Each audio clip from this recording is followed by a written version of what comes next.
Are you interested in getting an all-button controller for fighting games, but the official hitbox isn't available, or it costs too much, or you just want to try something new, maybe something a tiny bit smaller? Well, this is the Retro Arcade Crafts J800B, and as you can see, it has a fully laid out hitbox layout up top, some option buttons on the side there, and comes with standard USB cable, as well as a little bit of instructions.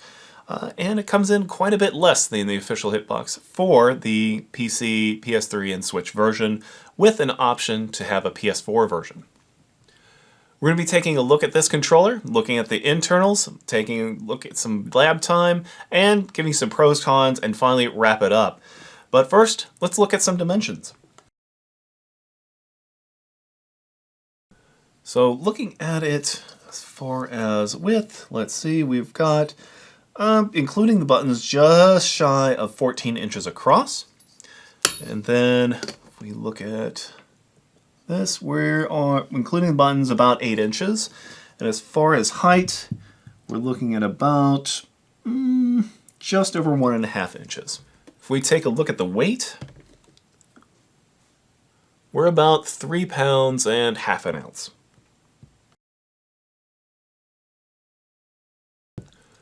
So let's do some first impressions.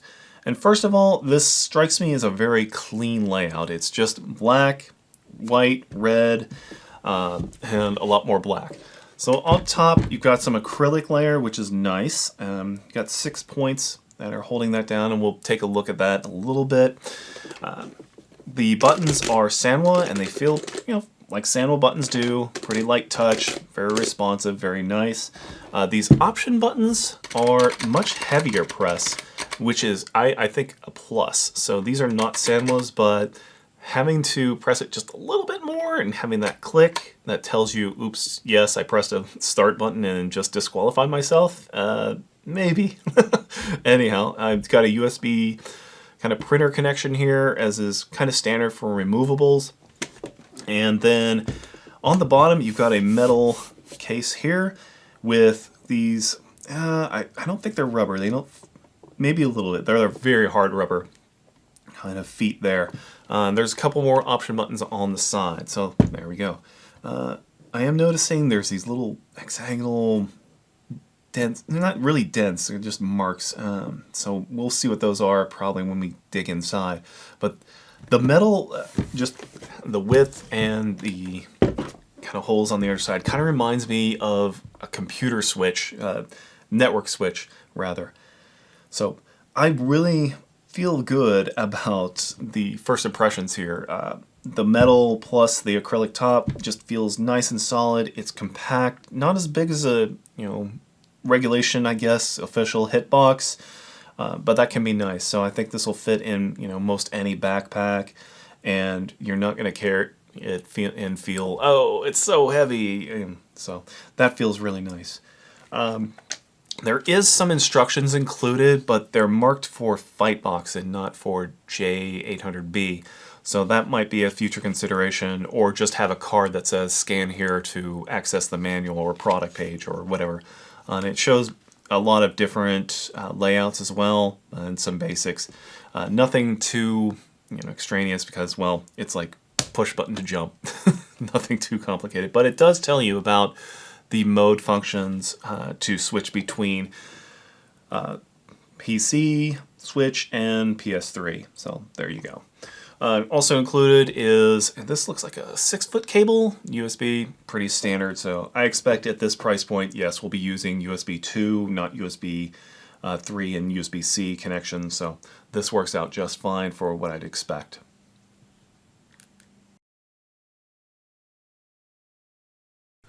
Let's go ahead and take this apart to show you the internals. So there are 6 feet on the bottom. You can remove those with a Phillips PH1. You have a precision screwdriver that'll should have one in there as well. I'm just using my regular size.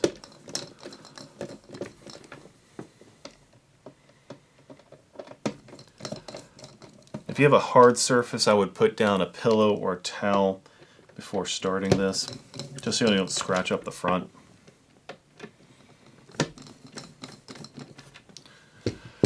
Okay, now we should have access to these 6 larger holes. These don't actually hold anything in. They do actually recommend removing the front USB, or at least unscrewing it. So we'll do that. May not feel it release, so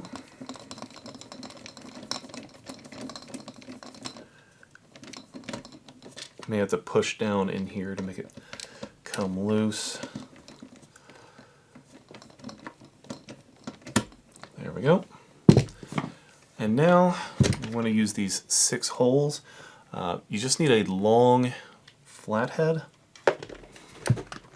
So I say push that in. It should release these top caps here, if I can find the right slots for them. So.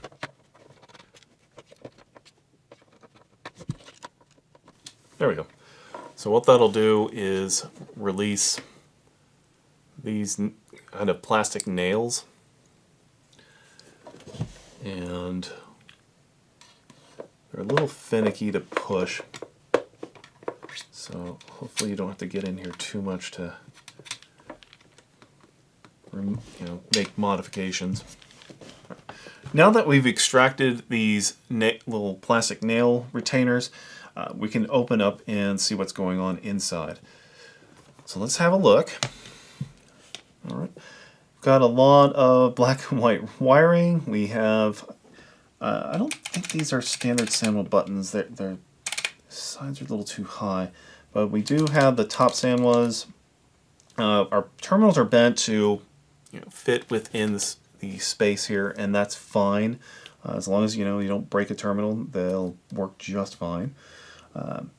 Otherwise, we're just working with, since this is the PC version, we just have this zero delay encoder board, which you can find very cheap in many sources, whether it's AliExpress, Amazon, etc. And that's fine for PC play. There is a option to use the PS4 Plus board, so if you want PS4 compatibility, and with that you always, of course, add the up 5. I'm seeing other mount points here, like so. So it looks like there might have been some other options or just different configurations that would take advantage of these. So not sure what they're for, but yeah. So we don't have a lot of cable management, that's okay. You're not going to see this anyway. Usually more cable management, more sophisticated stuff like that, you're looking at a higher priced product, and you're having a windowed or very easily open chassis. Okay, well, before we put this back together, we're going to have to screw in this connector, and then it should be a matter of simply using these retainer clips to put it back in, and then put in our rubber feet, no problem. So that looks good.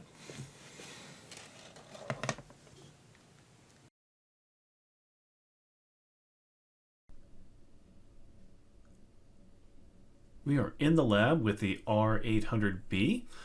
So this is identifying as a Yunbao 360 joystickle. Okay. I'm not sure where it originates from, but there it is. So this is interesting that we're seeing z-axis, x rotation, and y rotation. So let's see. Yeah. So the board in here does not default to using the point of view hat, which a lot of Brick boards do, a lot of controllers do, I think, that are fight sticks. So let's see. Okay, buttons are good. This is using the z-axis, that's kind of expected. Alright, that feels good.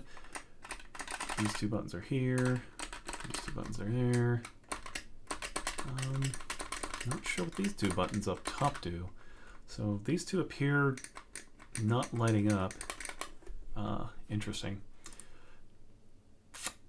They are wired in, so I'm not sure if that's just because it's only supported on certain platforms or what. Anyhow, let's go ahead and get in game, see how this performs. Alright, we're in Power Rangers Battle for the Grid. I did go ahead and configure the settings. Now Steam sees this controller as an Xbox controller, nothing really special, so yep, these are SAMWA buttons. They feel pretty snappy. If I call an assist, all right, so buttons feel, you know, good. Whoops, can't do that. There we go. Just a little bit of swag, I guess. This isn't nearly what you can do in this game, of course. Ah, I missed it. So let's just try. Oop. I am a little rusty.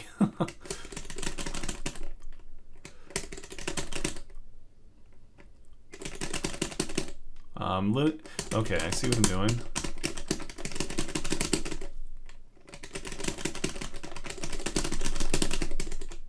Alright. So movement on it feels pretty good. I can, you know, dash around. Let's try some hitbox tricks to see if they work.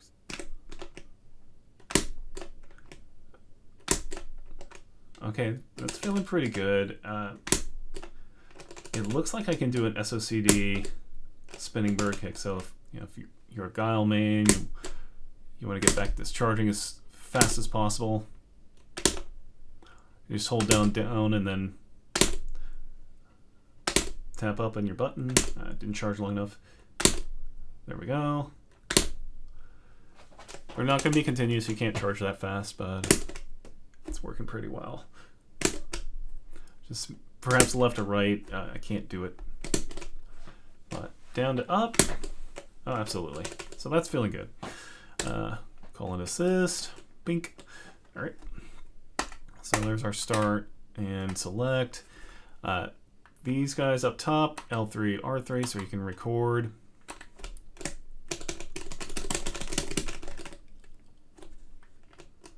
All right, and then stop recording, and then hit playback.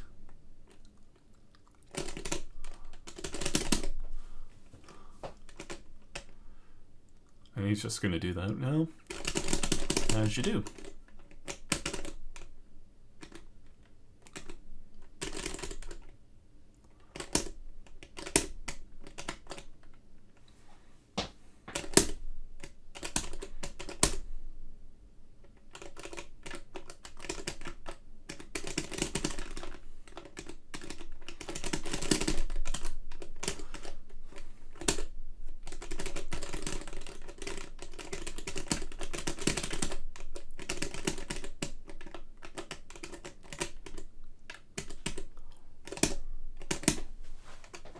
So let's check out some fireball motions. Whoop. Let's go and reset. Fireballs feel pretty good. Let me do it from the other side just to make sure. Yeah. Now I did notice earlier that this does kind of slide with these feet on the foam, but that's again a fault of my foam. If I put it on, say, much harder mouse pad. Let's see if we can do that without screwing everything up. If this slides a little bit more, maybe that's not the right surface I want. So let's try just making a mess of everything. Yep, there we go. Still a little slidey on this smooth table, so not sure if those rubber feet need to be upgraded. Feels like they might need to be, but I don't think that would be too difficult. Don't mind the resets. So, but as I've been playing, I haven't really felt any sliding even on the foam.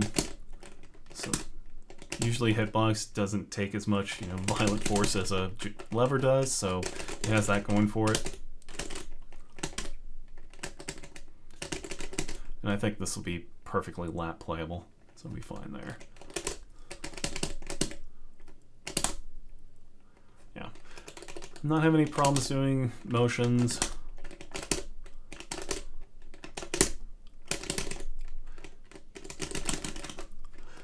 For a slightly more compact hitbox. Yeah, it's feeling pretty good. Not getting any flexing or anything like that while I'm pressing on it. This is a fingerprint magnet though, and kind of just smearing on it there, and yeah, kind of like most acrylics, it's just gonna do that.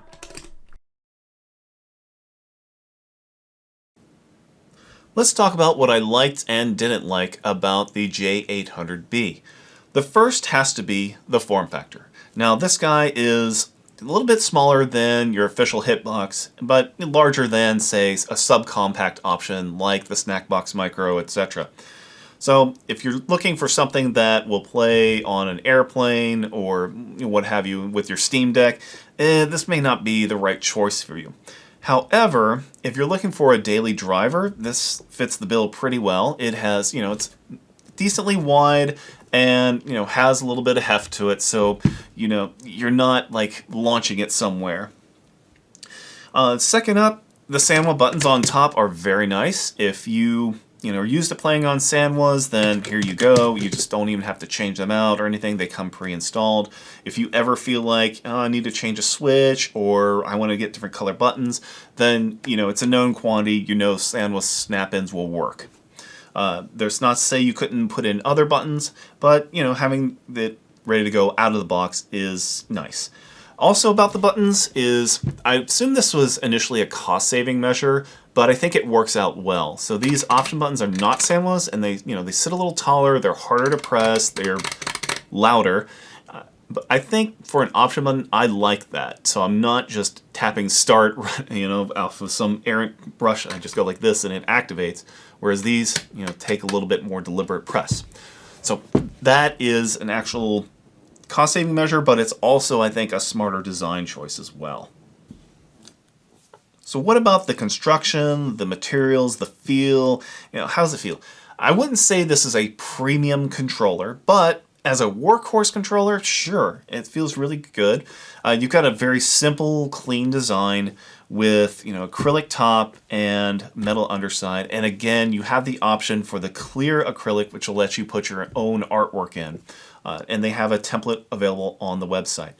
So at this price point, I feel that's a pretty good design. You've got a lot of rigidity, you've got a lot of heft, without it being overbearingly so.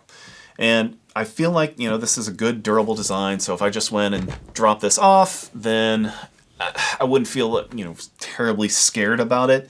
So, it's something that you can give it a little bit of abuse. And speaking of the price point, $110 for the base model or the model with the clear acrylic. That's actually pretty good considering other price points for other controllers are usually much higher. So this is has somewhat of a value proposition. It's not the cheapest one out there. We covered the J800B before, but I think for the price, you're getting a much better controller. Just in the construction, the Sanwa buttons, the overall heft feels much better. The last real thing I liked a lot was probably something subtle, but it's so useful. It's having this removable cable option right there.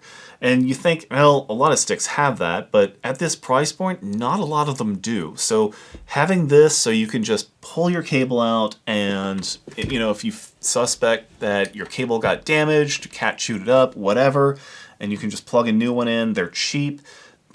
That's really a nice feature to have, especially at the 110 mark. So what did I not like about the J800B? What can we do better? First of all, the included board, it felt okay, but between it's like a subtle kind of delay, and from reports that I've seen elsewhere, the zero encoder boards don't perform as well as a Brook board. I just have to say it.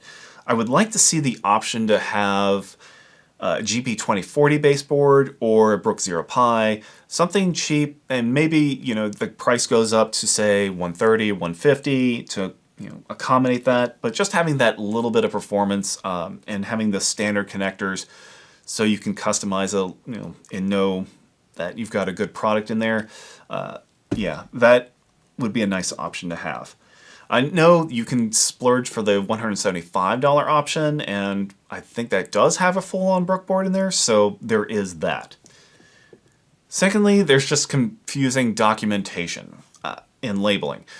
I got it out of the box, you saw it in the time-lapse early in this video, and it shows that it's a FightBox. And the little instruction card, again, has the FightBox logo.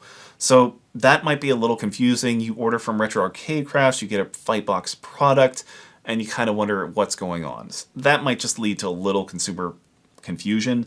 It's silly, I know, but it is one little thing.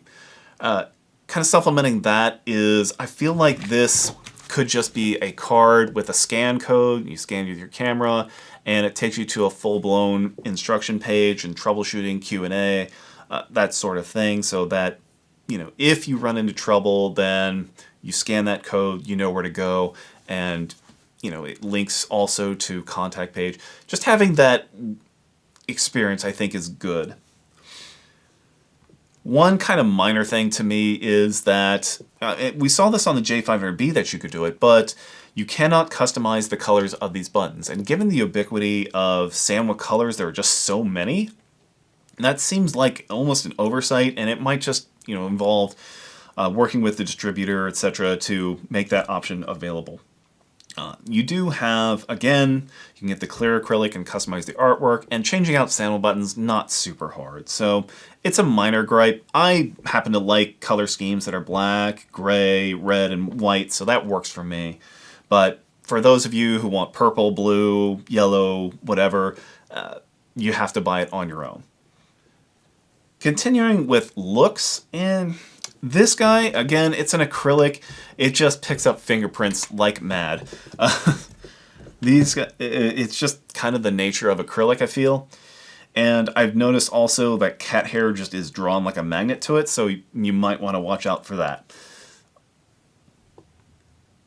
One thing about this guy, and it's a hitbox, so it's not really that critical, is that it is a little bit slidey. So if you're doing this somehow, then yeah, you're going to notice it moving. I did play this in the lap some, and it felt fine. Usually, though, you are playing, you know, overhead, so the actual table motion doesn't really happen. Kind of saw this sliding on foam. It slid on my hard mouse surface.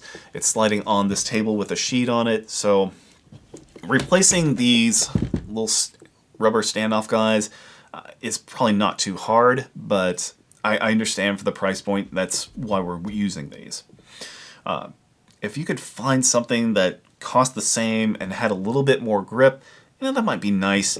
Again, it's a hitbox, so I'm not seeing a lot of table movement when I'm playing, so not the biggest gripe in the world.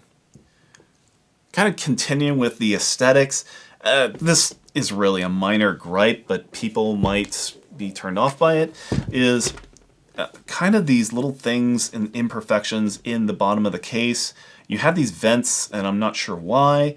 I kind of mentioned that this made me feel like it was taken from a computer switch or something else, and that's why you have these markings.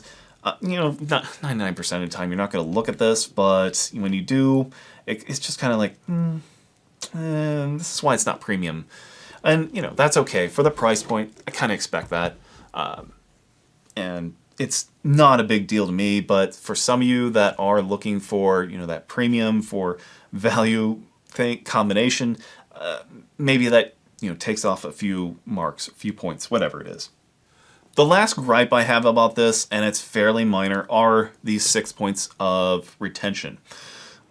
So as you saw when I was disassembling this, you have these little pins, and for some of them you have to remove the feet and such, and then use a long neck screwdriver to punch them out. And you have to be careful when you do that. They just don't feel as solid as, say, just bolts and nuts, but they do the job. I can't say how durable they are long term. Obviously, I haven't popped these out 100 times to really find out if they'll fail.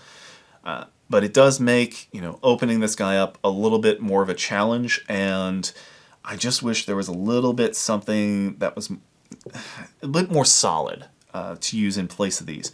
That said, they do work, like I said.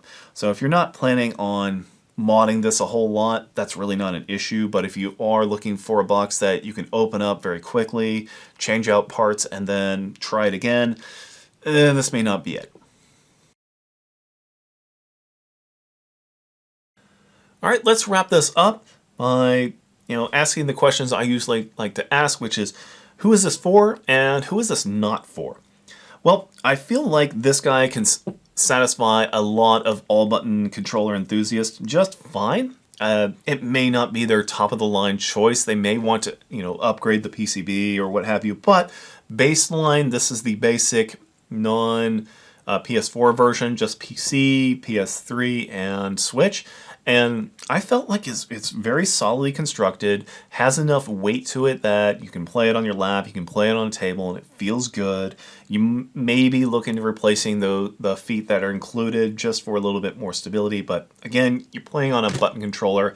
A lot of movement is not expected, whereas if you had a lever, I would definitely upgrade those feet. Another thing you can do down the line is, of course, upgrade to a Brookboard or some other controller that you like, maybe one of the GP2040s or something like that. That's low cost and maybe a little bit more performance out of that.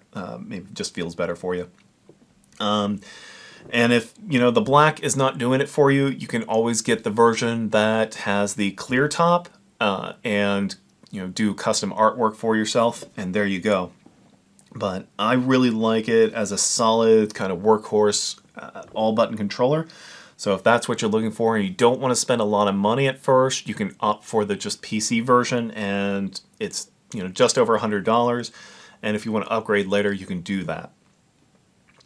That said, who is it not for? I'd say if you were an official Hitbox snob, then yeah, this is not going to do it for you. But otherwise, the only thing I can really think of is for people that just don't want to learn Hitbox, don't like Hitbox, just calling it cheapbox, and you never want to try it, obviously. But otherwise, I think I can recommend this to a wide variety of people that are interested in Hitbox and maybe don't want to spend quite as much money on the official one, or just want to try something different. Thanks for watching this review. Hopefully it's helped you out make a decision whether the J800B is for you. And no matter what the case, if you would, please leave a like and subscribe, and check us out at the Arcade Stick with the links below. Thanks so much. The Arcade Stick.